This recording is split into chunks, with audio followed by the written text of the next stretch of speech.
Welcome to Sustainability Soundbites, presented by E&E Leader.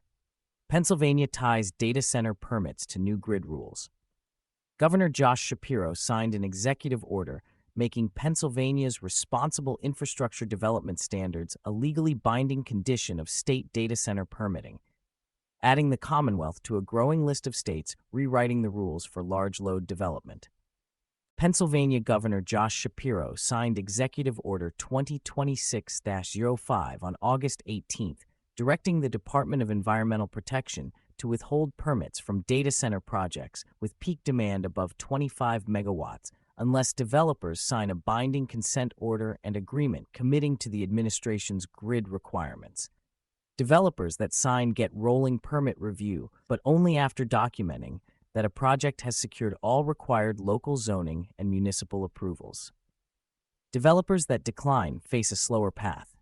DEP will not begin reviewing any permit application until local approvals and any required water permits are already in hand, and will not issue permits piecemeal, only after every application tied to the project has been reviewed. The grid framework itself, announced in February and detailed further in May, rests on four pillars: energy affordability, transparency and community engagement, local workforce development, and environmental protection. Cost allocation sits at the center of the order. The order's core financial requirement is that data centers pay the full cost of new generation, transmission, and distribution infrastructure their projects require, without shifting those costs onto other ratepayers. The administration cites PJM Interconnection's own numbers to justify the move.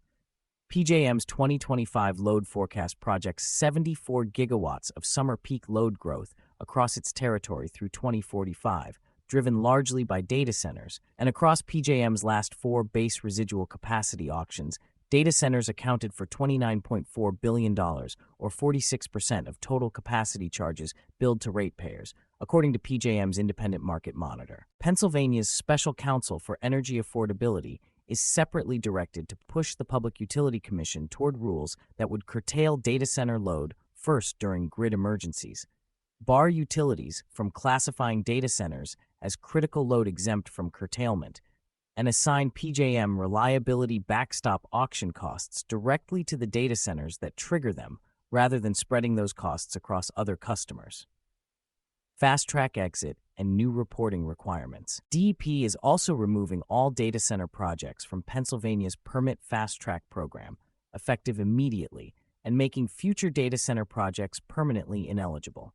It also bars state agencies from signing non-disclosure agreements with data center developers and requires DEP to publish a public map tracking every proposed project's permitting status.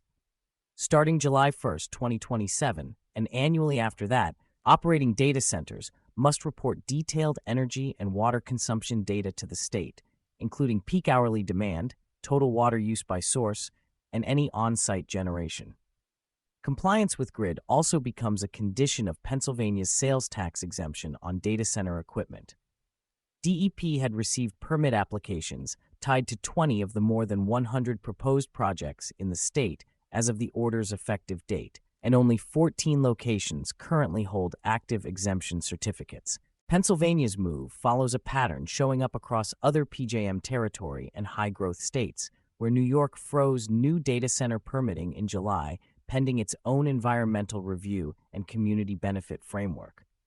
The order also builds on the administration's prior involvement in PJM's capacity market.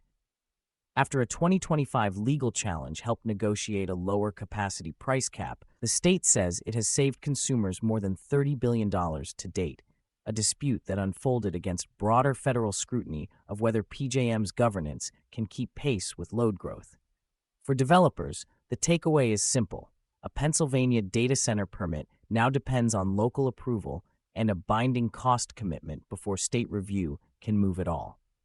Interested in a Soundbite sponsorship? Check out the energy category, currently sponsored by Amazon. Reach out to our team for more information. Thank you for listening.